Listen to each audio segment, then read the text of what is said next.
You're about to watch Facts About Wildfire, but before jumping into the video, don't forget to click the bell button and subscribe to the channel for more amazing and exciting videos.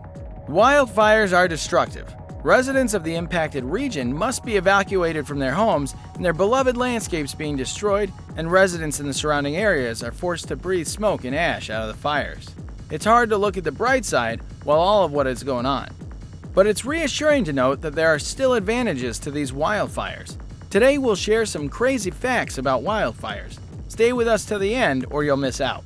9. Do wildfires serve any purpose? Absolutely. Fires are an integral part of the ecological process. For example, a good blaze cleans the understory in a redwood forest. It kills conifers that leach soil nutrients like Douglas firs while making the soil fertile for new growth. If nature had a way, a fire would happen spontaneously every 40 years or so in the redwood region. However, thanks to fire prevention measures in the 20th century, this cycle has been disrupted, resulting in a substantial reduction in the amount of old growth created by forests. And those fires that begin by natural causes such as lightning strikes are often squeezed before they have a chance at running their course. Many national parks are now using prescribed burnings, temperately regulated fires of moderate intensity, in an attempt to help preserve the balance of nature. 8. They create their own weather. Uncontained wildfires can go on for millions of acres. The largest reported area in Russia was 47 million acres of land. When the fires reach these immense proportions, they begin to impact the environment around them. The huge amount of heat pushes air upwards in vast quantities. The fire gives air a boost over it, and then as soon as it travels upward, atmospheric turbulence speeds it upward, much like a building thunderstorm, said meteorologist Evan Duffy. When this air rises, it cools.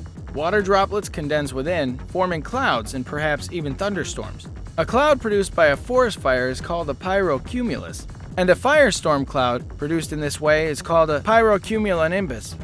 Firestorms can support firefighting efforts by providing rain, but they can also impede the same attempts by stirring up powerful winds that further fan the fires. Sometimes these strong winds can also be the basis for tornadoes, such as one created by a car fire in California in 2018. 7. Eucalyptus trees love fire. An average of 67,000 forest fires rage across the world every year, and they destroy nearly 7 million acres of land. Few things are preserved, and whole habitats can be destroyed, including whole trees. Fire is one of the most powerful natural enemies of the forest.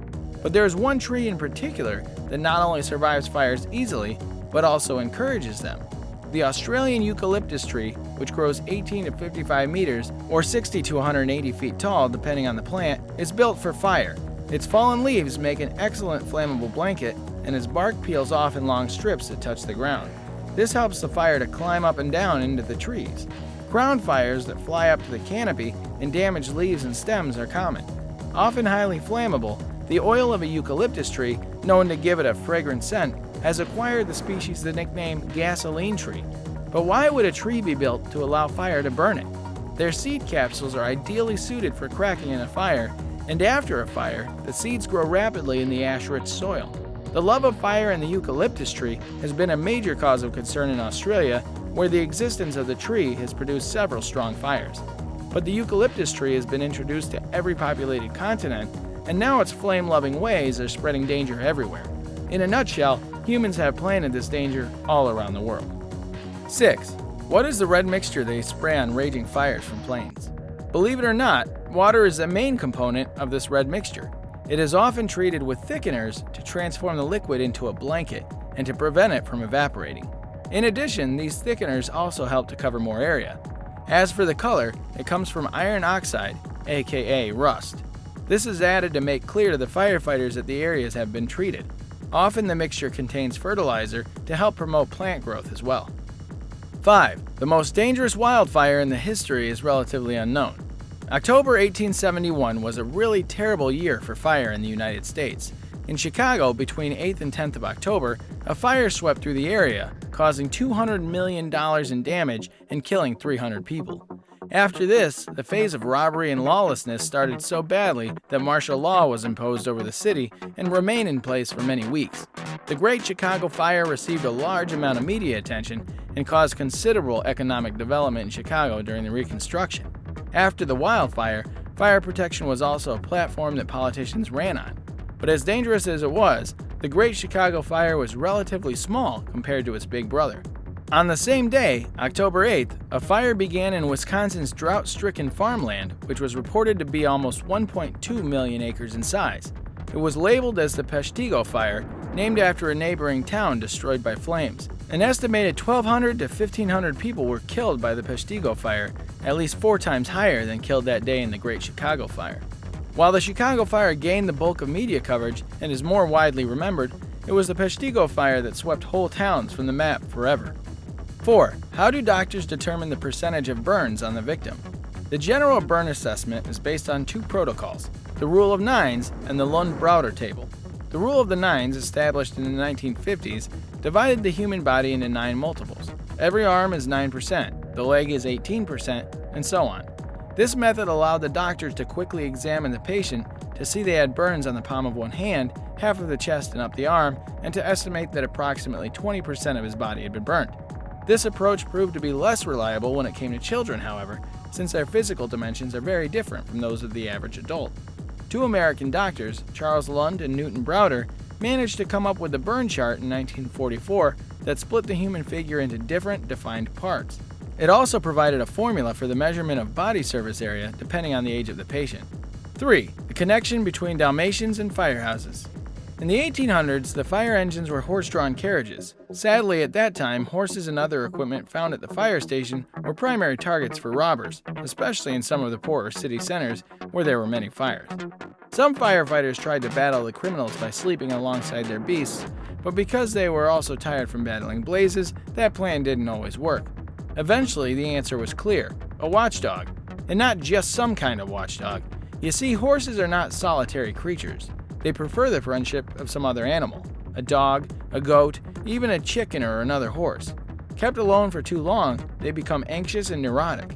Dalmatians, it was discovered, developed a beautifully close bond with horses when they were introduced. They often became very protective and possessive of their equine mates, so it became difficult for someone to try to get rid of a horse under the cover of night.